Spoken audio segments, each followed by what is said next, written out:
Hey there, it's Shannon. I wanted to hop on here and give you some trauma-informed mindfulness and somatic mind-body tools you can use in group settings. Okay, so into today's content, I keep wanting to give you some body practices, some tools you can use. First of all, I want you to know that I have my shoes off and I've got my feet firmly placed on the ground. My chair is supporting me and I'm just kind of noticing where my body is touching points of contact. So my feet are on the floor, I'm sitting in the chair. This is one thing that you can do when you're in a group setting, just kind of being aware of where your body is and kind of focusing on that when you start to get triggered or anxious and those kinds of a feeling. Whatever your trauma and stress responses are, everyone's are very individual. So I'm just kind of focusing on that and then the sensations of the chair holding me. Another thing that you can do, I have bracelets on, so a red bracelet and a little purple bracelet. You can also just focus on, I'm going to hold this up so you can see, just kind of counting the bracelets. If you have compulsive tendencies, then this one is not for you. But just kind of focusing on counting, if you have like meditation beads or things like that, just kind of counting that and then like holding on to that, so that sensation. When I go to presentations or do group settings, I always carry, I know this sounds kind of woo, but a little rock, like an amethyst rock right here. I love purple, this room.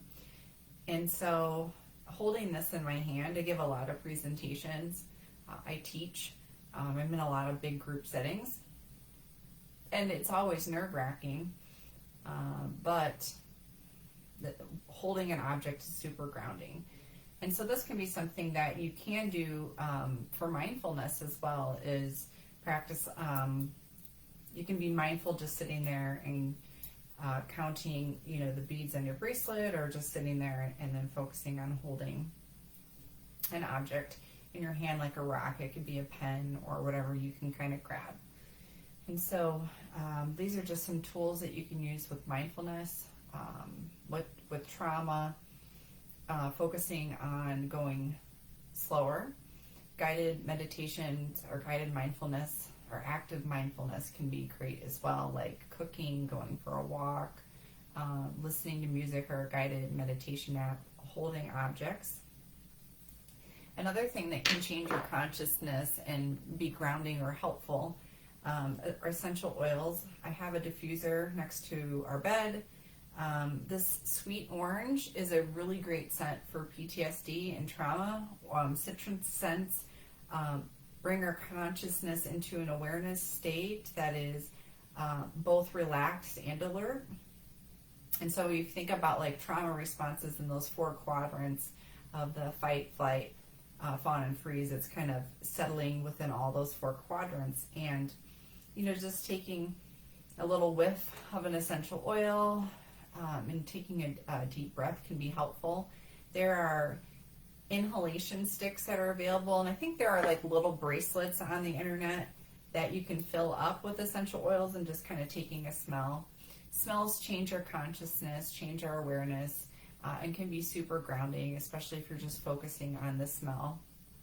Grounding aspects are things that you can hear, see, taste, touch, feel.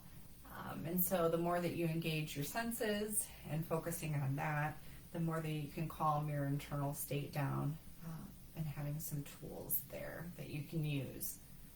Hopefully this has been helpful, trying to pop up on here once a week and share some body-oriented, trauma-informed somatic tools that you can really use.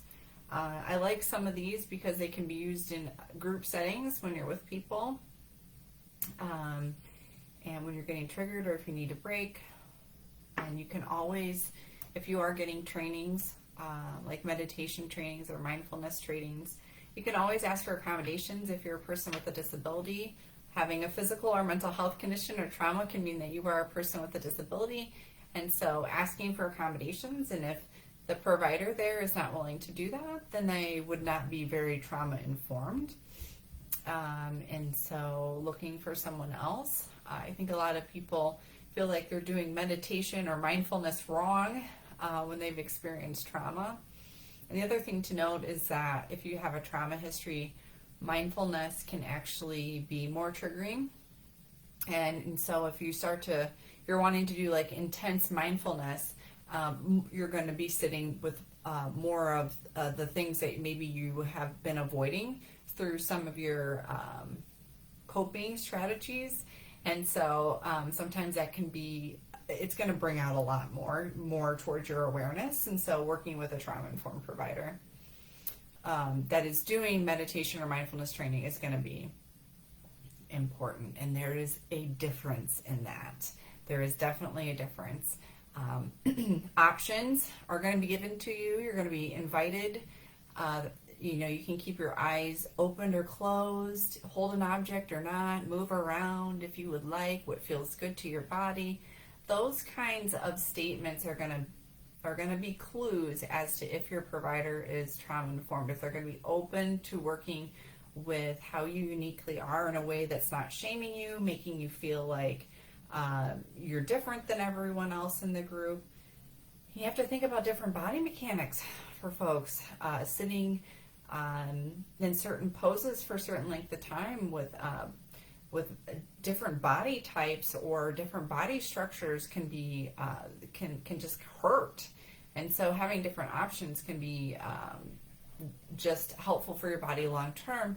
And if something's helpful for your body long term, it's more likely that you're going to do it versus if it's causing more pain. So do not work through the pain, get support for the pain. Hopefully this has been helpful.